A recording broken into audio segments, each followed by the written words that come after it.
안녕하세요. 현수의 재테크입니다. 미국 빅테크를 추종하는 ETF는 몇 가지가 상장되어 있습니다. 오늘은 그 중에서도 에이스 미국 빅테크 탑7 플러스를 살펴보려고 합니다. 특히 저희 아이 연금 계좌에는 솔 미국 테크 탑10 ETF를 적립해 줬었는데 에이스와 솔 두 종목을 비교해 보겠습니다. 장기간의 데이터 비교를 위해서 기초지수를 비교하는 방법에 대해서도 이야기해 보겠습니다. 에이스 미국 빅테크 탑7 플러스는 2023년 9월 12일에 상장되었고 한국 투자에서 운용하는 상품입니다. 시가총액이 1조가 넘은 인기 상품이죠.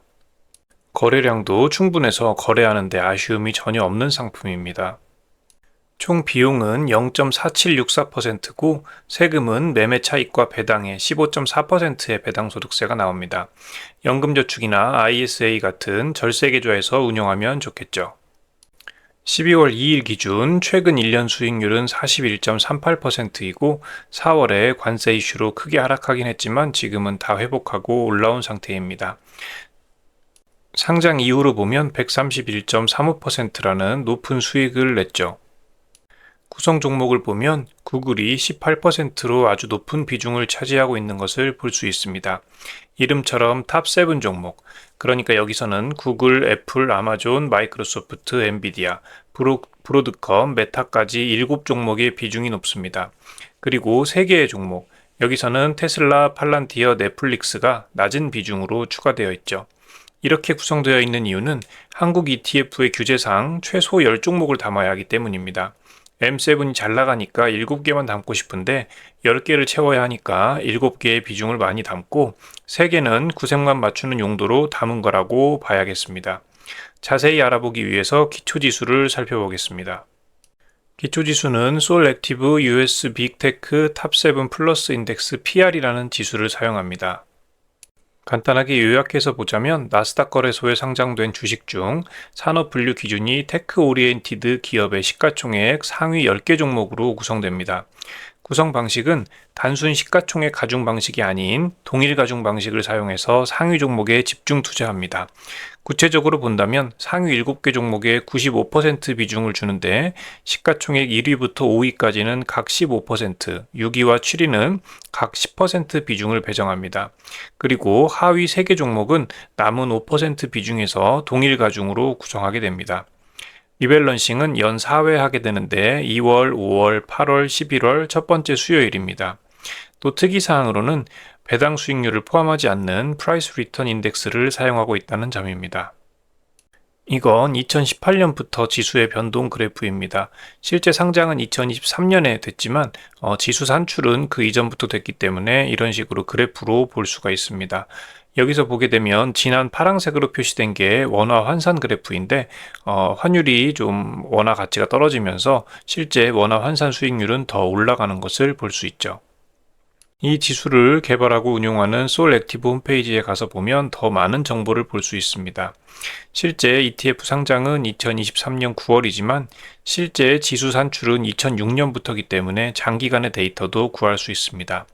다만 솔 액티브에서는 엑셀이나 CSV로 데이터를 제공하지 않기 때문에 백테스트 등에 활용하기가 쉽지 않습니다. 브라우저의 개발자 도구를 이용하면 히스토리를 받아올 수 있고 이 자료를 CSV로 재가공해야 합니다. 제 블로그에다가 CSV 파일을 올려놨으니까 관심 있는 분들은 한번 들어가서 다운받아서 활용해도 좋겠습니다. 2006년 5월 9일부터 2025년 11월 28일까지의 장기 데이터를 올려놨습니다. 2006년 1000포인트로 시작했는데 현재는 36,000포인트니까 2006년에 사서 가지고 있었으면 36배 정도 수익이 난 거죠. 지금부터는 솔 미국 테크 탑10과 비교를 한번 해보겠습니다. 솔 상품이 좀 더 늦게 2024년 5월 21일에 상장했습니다. 규모도 2,877억 원으로 1조 원이 넘는 에이스에 비해서는 좀 작은 편입니다. 그 대신 수수료 면에서는 솔이 훨씬 저렴합니다. 0.1975%로 에이스의 0.4764%의 절반이 안 되는 저렴함이죠. 그렇지만 수익률 면에서는 솔이 에이스에 비해서 조금 떨어지는 것을 볼 수 있습니다. 왼쪽에 있는 것이 솔의 수익률인데 6개월 수익률이 약간 더 높긴 하지만 그 외에는 에이스가 모든 기간에서 수익률이 더 높은 경향을 보여주고 있습니다. 두 상품의 구성 종목을 보면 차이가 명확합니다. 솔은 엔비디아 비중이 제일 높고 에이스는 구글 비중이 높죠.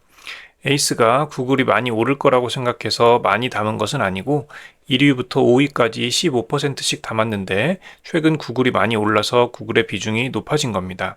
구글이 15%에서 18%가 되면서 나머지 종목들은 조금씩 비중이 하락하는 것을 볼 수 있죠. 아마존 14.8, 마이크로소프트 13.38, 엔비디아 13.38 정도로 조정이 되었습니다. 솔은 그냥 시가총액 비중에 맞춰서 상위 10종목을 담기 때문에 엔비디아가 최근 성적이 좋지 않았더라도 아직 비중 1위고 구글이 최근 성적이 좋았지만 아직 3위에 있는 거죠. 이번엔 두 상품의 운용 방식의 차이를 조금 더 구체적으로 살펴보겠습니다. 단순히 최근에 에이스가 더 좋았으니까 앞으로도 에이스가 더 좋을 거라고 말할 수는 없겠죠. 둘 다 상위 10종목을 선택하지만 비중에서 차이가 있는 것을 볼 수 있습니다. 솔은 그냥 상위 10종목을 시가총액 비율에 맞춰서 담습니다. 이때 캡으로 20%를 둬서 한 종목이 20%를 넘지 못하게 합니다. 에이스는 상위 10종목을 담긴 하는데 등수에 맞춰서 비중을 조절합니다. 1위부터 5위까지는 15%, 6위에서 7위는 10%, 나머지 5%는 동일 비중으로 8, 9, 10위를 세 종목을 담게 돼 있는 거죠. 뭐가 더 유리할까요? 솔 방식이 유리한 경우는 시장 주도주 중심으로 움직일 때입니다. 1, 2등이 멱살 잡고 끌고 가는 장세, 시장 전체보다 특정 대장주 한두 개, 예를 들어서 엔비디아나 애플, 구글 같은 특정 대장주 한두 개가 압도적인 퍼포먼스를 보일 때 유리합니다. 에이스는 1등 비중을 15%로 깎아버리지만 솔은 20%까지 꽉 채워서 수익을 낼 수 있기 때문이죠.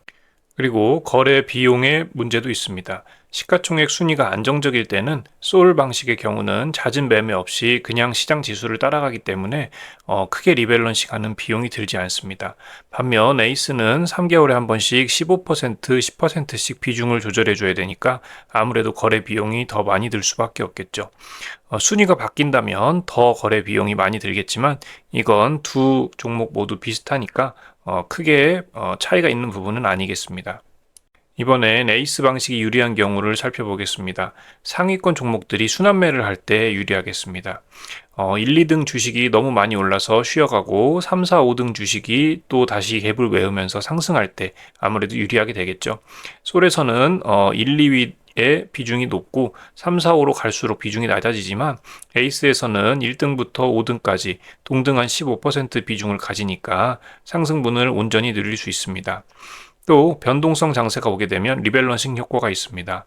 아무래도 비중을 15%, 10%로 조절하니까 주가가 오르면 팔고 내리면 사는 기계적 리밸런싱 효과를 통해서 장기적으로 추가 수익을 기대해 볼 수도 있겠습니다. 두 종목은 2023년, 2024년 상장해서 장기 비교가 어렵기 때문에 지수를 이용해서 한번 비교해 보았습니다. 솔의 과거 지수 CSV 파일도 블로그에 첨부해 놨으니까 관심 있는 분들은 살펴봐도 좋겠습니다.